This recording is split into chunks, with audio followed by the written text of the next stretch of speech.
Hi there. March 14th was Pi Day, and many folks celebrate that day with, well, pie. And so did we, and here's what our pie looked like. Yes, I know, that's not pie, that's cake. Actually, it's Boston cream pie, and that really is its name. I did some research into why this is called Boston cream pie, but I didn't get many results. There's a hotel in Boston that gladly takes credit for inventing Boston cream pie, and it's located just outside of downtown Crossing, and I've walked by there many times. But the only explanation I've seen is that when this dessert was first created, they used pie plates to bake it rather than cake pans. And so this is called Boston cream pie. But whether it's a cake or a pie, it certainly is delicious, and it's worth making at least once. Most people outside New England only know Boston cream as a donut filling, but there's a good reason for that, namely, it's delicious on its own. The cream filling can be made up to 24 hours in advance, and that's good. First, heat up the cream until it's just simmering while the dry ingredients are prepared. This means separating 6 egg yolks, then whisking in sugar and a dash of salt. To this, we add flour and whisk it all until we have a thick mixture.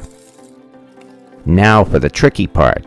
Stir in about half a cup of the hot cream into the mixture, and this is tempering the eggs so the eggs aren't cooked and turned into scrambled eggs.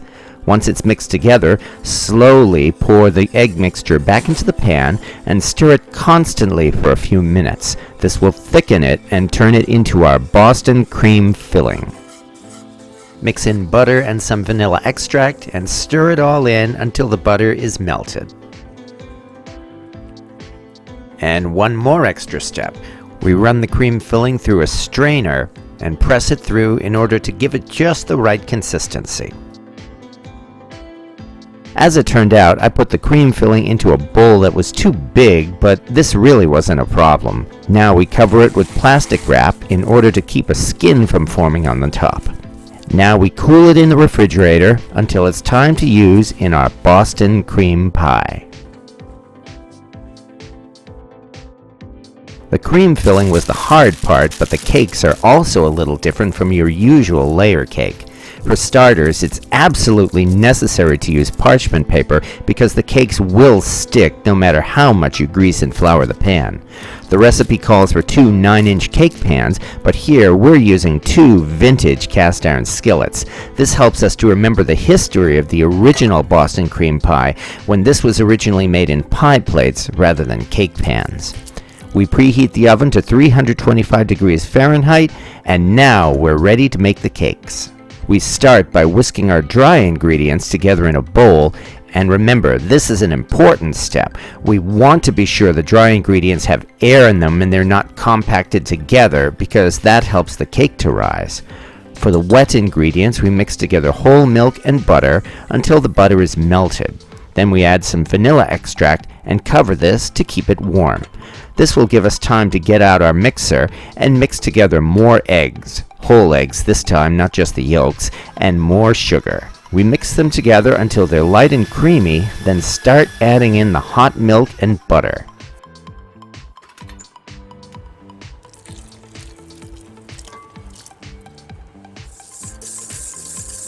Finally, mix in the dry ingredients. We don't want to overmix the batter, and that's why we're mixing this part by hand. And here's our cake batter.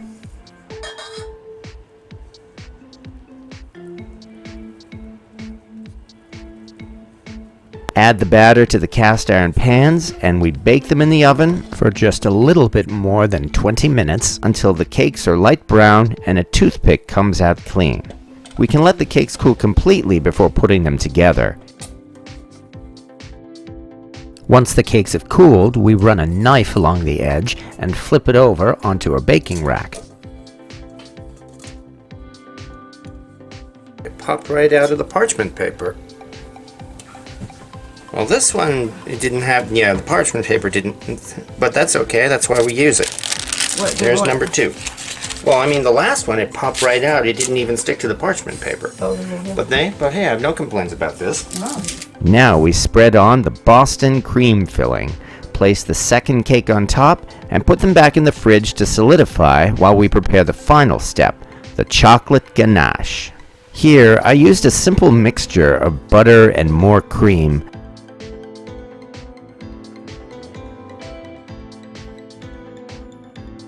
Then added a bag of melting chocolate and mixed it together. However, to ensure the ganache was thick enough, we added more chocolate chips and stirred it all together. To be sure the ganache didn't get all over the place, I folded up some aluminum foil and placed it around the cake. Then we simply pour on the ganache, and then put the entire cake into the refrigerator for the ganache to cool and harden. And finally, after several hours of work, we have a genuine Boston cream pie.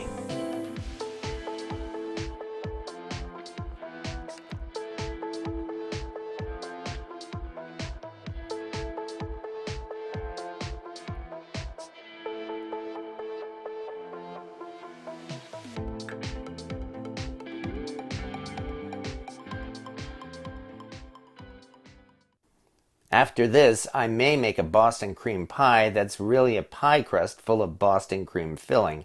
But no one complained about this Boston cream pie because it was certainly worth the effort to make. It was more tricky than a simple mix and bake cake, but this made it something special, and I'll certainly consider doing it again when a special event comes around. But until then, at least we could say we've celebrated Pie Day in a manner that's a little different. And that's what I like best about this. That, plus the fact that this Boston cream pie is delicious. Thank you for watching.